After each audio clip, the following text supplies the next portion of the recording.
शहजाद जी, मैं ये आपसे पूछ रहा हूं कि देश को कैसे नेतृत्व की जरूरत है? वो नेतृत्व जो देश को अगले 10 साल, 20 साल, 50 साल, 100 साल का रोड मैप दे, या वो नेताओं का समूह जो ये डिसाइड नहीं कर पा रहा है कि उनका नेता कौन है?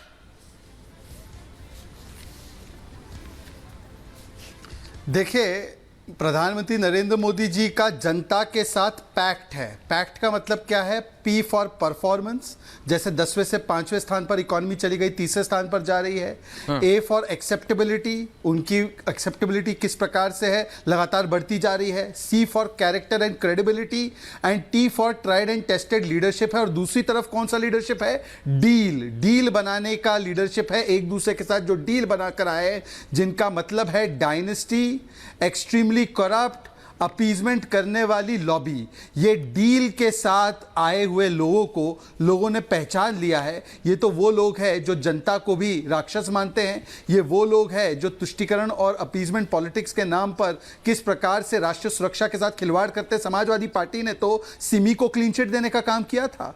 ये वो लोग हैं जिन्होंने राष्ट्रीय सुरक्षा को लेकर पाकिस्तान के साथ किस प्रकार से बातें करने का, और सर्जिकल स्ट्राइक नहीं होना चाहिए और उनसे बातचीत होनी चाहिए, मणिशंकर अय्यर ने अभी अपनी किताब में लिखा है। ये वो लोग हैं जिन्होंने सबसे बड़े दंगे दिए, अपीजमेंट करते रहे परंतु दंगे सबसे बड़े दिए। और ये वो लोग हैं जिन्होंने अर्थव्यवस्था को किस प्रकार से खड्डे में उतारने का काम किया। तो एक तरफ तो वो है जो पैक्ट करके बैठे हैं, और जो दूसरी ओर है वो डील करके अपने अपने करप्शन को, एम्बिशन और प्रोफेशन और फैमिली के प्रोफेशन को बचाने के लिए प्रयास कर रहे हैं। अनुराग भदौरिया जी, लंदन से आया मेरा दोस्त, बोलिए दोस्त जी। क्या अखिलेश यादव किसी और को नेता मानेंगे? देखिए, अब मैं आपको जवाब दे रहा हूं। जी बताइए। लंदन रिटर्न मिस्टर डॉक्टर अनुराग भदौरिया। देखिए, भारतीय जनता पार्टी ने 3 बातें की। डायनेस्टी की बात की, करप्शन की बात की, तुष्टीकरण की बात की। अब देखिए, तीनों का जवाब दे रहा हूं। डायनेस्टी भारतीय जनता पार्टी के पास है।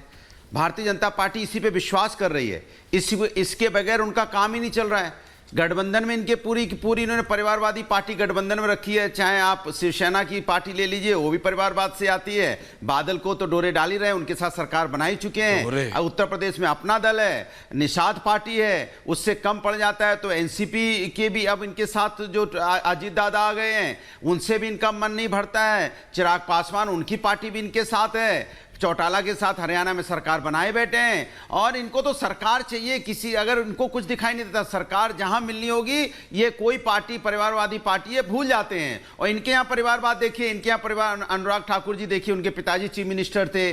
साहब सिंह वर्मा जी चीफ मिनिस्टर थे, उनके बेटे भी एमपी हैं। सिंधिया जब कांग्रेस में थे तब ये डायनेस्टी बताते थे, उनको महाराजा बताते थे। आज उन्हीं के साथ आ गए, पूरा खानदान उनके साथ आ गया है। कितनी बात करें, कल्याण सिंह जी के देख लिए, नाती पोता तक आ गए। सोचिए, पोता तक मिनिस्टर बना दिया आपने। क्या आपको कोई मिला ही नहीं था कि आपने पोता तक मिनिस्टर बनाएंगे? तो ये अपनी ही जाल में फंसते चले जा रहे हैं। दूसरा, ये बात कर रहे थे यहाँ पे भ्रष्टाचार का आलम ये, जिन पे भ्रष्टाचार का आरोप लगाते हैं, जब इनको सत्ता की जरूरत पड़ती है, उन्हीं को आरती उतारते लाते हैं। आइए साहब, आइए, आप तो बहुत अच्छे व्यक्ति है, कहां भ्रष्टाचार, ये सब गलत कहते हैं। और आप क्या करते हैं भदौरिया साहब? आइए, आपको राज तिलक करते हैं, मंत्री बनाते हैं, आपको राज तिलक कर देते हैं। आप उसके बाद वो मंत्री बन जाते हैं, भ्रष्टाचार खत्म। तुष्टीकरण की बात ये करेंगे।